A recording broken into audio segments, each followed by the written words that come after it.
Nederlands. Extra Journaal. Vers van de pers. Welkom bij Extra Journaal. Fijn dat u weer kijkt. We zijn niet in onze gebruikelijke studio. Die wordt momenteel verbouwd. Dus vandaar vanuit Curaçao hier het laatste nieuws van Curaçao en de eilanden. We beginnen. HAP staat niet open voor CHV. Waar gaat het over? De huisartsenpost Curaçao heeft laten weten dat ze niet staan te wachten op te veel bemoeienis van de Curaçaose huisartsenvereniging als het gaat om interne processen. Eerder was er natuurlijk al sprake van een niet zo prettige samenwerking tussen HAP en CHV.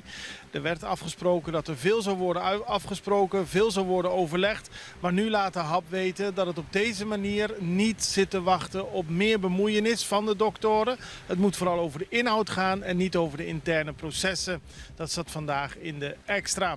Dit heeft verder niks te maken met het functioneren van de HAP. Zo laat de HAP weten, dat gaat allemaal zoals gepland.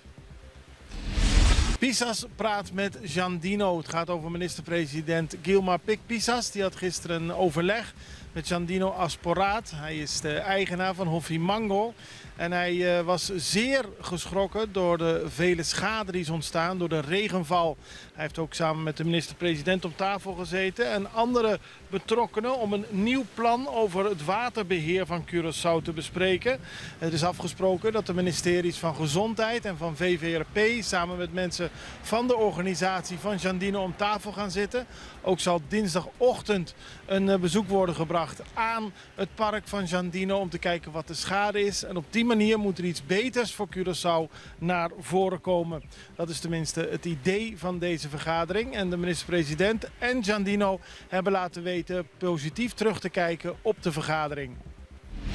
Bewoners vragen om garantie. Gisteren heeft het parlement van Curaçao vergaderd over de conceptwet luchtkwaliteit. Er waren verschillende bewonersverenigingen, milieuorganisaties uitgenodigd. Allemaal ging het over de nieuwe wet. De bewonersvereniging van Vichy Marchena zei niets tegen de heropening van de raffinaderij te hebben, maar wilde wel een garantie op schone lucht. Milieuorganisatie Clean Air Everywhere liet weten dat als de huidige conceptwet niet wordt aangepast, er daadwerkelijk een stap naar de rechter zal worden gemaakt. Volgens Clean Air Everywhere wordt er nog te veel waarde gehecht aan het belang van de raffinaderij en niet van de omwonenden en niet bijvoorbeeld van de toeristische sector. Zo werd gisteren gezegd tijdens de vergadering. 3 overvallers zitten vast. De Extra schrijft vandaag over een overval. Die vond al plaats op 27 maart bij het crematorium in Brievengat. Daar is toen een grote buit binnengehaald door de overvallers. Op de dag zelf is 1 man aangehouden. Gisteren zijn er opnieuw 2 arrestaties verricht. Een 26-jarige en een 28-jarige Curaçaoenaar zijn opgepakt. De zaak is nog verder in onderzoek. Hoe groot de buit is van de overval die plaatsvond op iemand die uit het crematorium kwam, is niet bekendgemaakt. Staten koopt een elektrische auto. Het is nog steeds niet zo dat half Curaçao op een elektrische auto rijdt. Keer op keer zijn er organisaties die laten zien daarin te willen investeren. En nu heeft het ook het parlement van Curaçao laten weten. Geld hebben gereserveerd. 70.000 gulden op de begroting van 2024 en 40.000 op de begroting van 2025. Voor de aanschaf en het onderhoud van een elektrische auto. In eerste instantie voor de bodes, maar ook voor gasten van het parlement die op die manier opgehaald kunnen worden. En op die manier zet het parlement ook een stap naar een meer milieuvriendelijker Curaçao. Investering van 20 miljoen, dat gaat ook over een milieubedrijf, tenminste Energisch, is gevestigd op DOC. En gisteren kregen ze een bezoek van de minister van SOAW en de minister-president. Energisch maakt van gebruikte brandstof biobrandstof. Dat wordt onder meer gedaan met organisch afval en in de toekomst ook met plastic, gebruikte olie en dergelijke. Om op die manier te werken aan recycling. Het is een grote investering dat het bedrijf heeft gedaan van 20 miljoen gulden. En de ministers kwamen kijken hoe het eraan toe gaat. En ook om te laten zien dat ze achter dergelijke investeringen staan op Curaçao. Parlement Aruba praat over het homohuwelijk. Dat gebeurt morgen. Dan zal het parlement praten over het wetsontwerp voor het wijzigen van de wet, zodat mensen van hetzelfde geslacht kunnen trouwen. Zoals bekend is er al een zaak aangespannen. Er was bij de Hoge Raad ook nog een zaak eind vorig jaar. Eind deze maand zal een uitspraak worden gedaan door de Hoge Raad. De minister-president van Aruba, Evelien Wever-Kroes, zegt liever dat af te wachten in plaats van dat het parlement nu een stelling neemt. De Vereniging van Christelijke Pastoors op Aruba hebben laten weten dat ze hopen dat het huwelijk gewoon alleen maar blijft bestaan voor man en vrouw. In ieder geval, het parlement zal er morgen over praten en we houden u daarvan op de hoogte.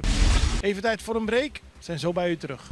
Extra in Nederland. Van Amsterdam tot Arnhem, van Groningen tot Maastricht. Extra is erbij. Volg Extra Digitaal en blijf op de hoogte van de belangrijkste ontwikkelingen in Nederland. Extra Digitaal is te zien op verschillende platforms en kanalen zoals WhatsApp, YouTube, Facebook, Instagram en ook TikTok. Wilt u ons op de hoogte brengen van een evenement of iets doorgeven? Neem contact op via WhatsApp, e-mail, Facebook of bel gewoon 06 1364 2945. Volg of abonneer je op Extra Digitaal. Klik aan en volg ons.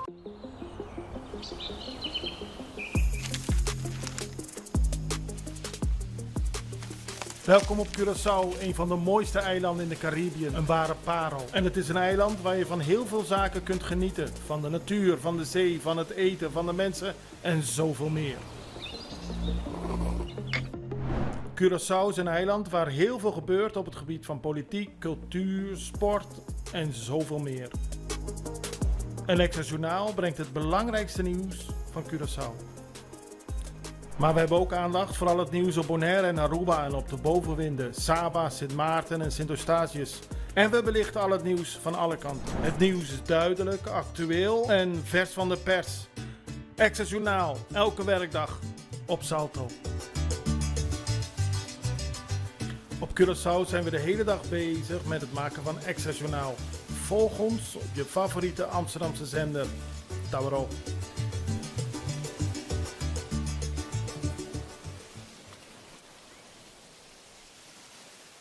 We beginnen op Bonaire, want er is bekendgemaakt dat Corendon vanaf 2024, november 2024, vluchten gaat uitvoeren tussen Amsterdam en Bonaire.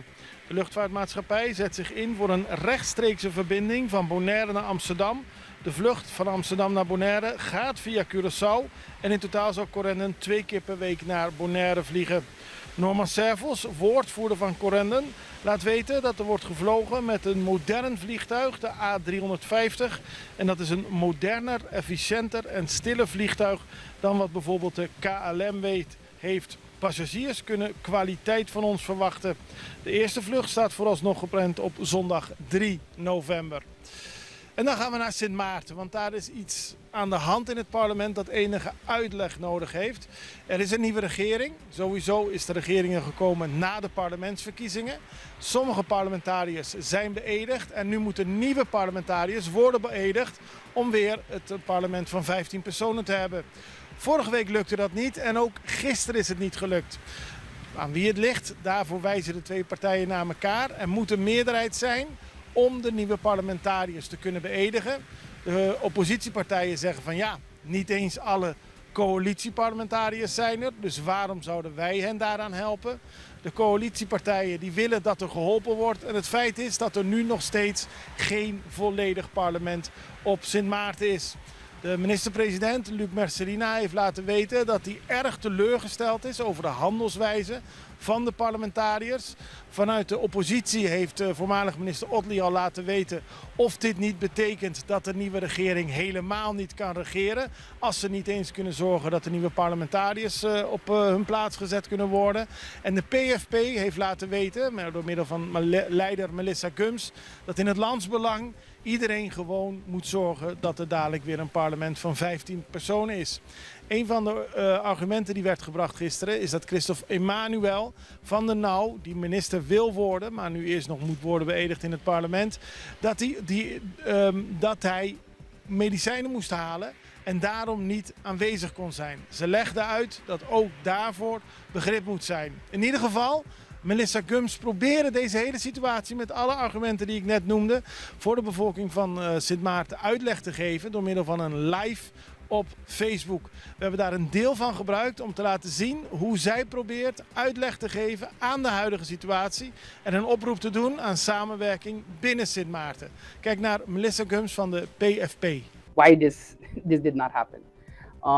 Again, you as St. Martin are owed a parliament of 15 members. That's what your constitution says. And I think it's important to remember that. So if you want to play politics with a law, you want to play politics with a motion or whatever, that's perfectly fine. But this is about the composition of parliament.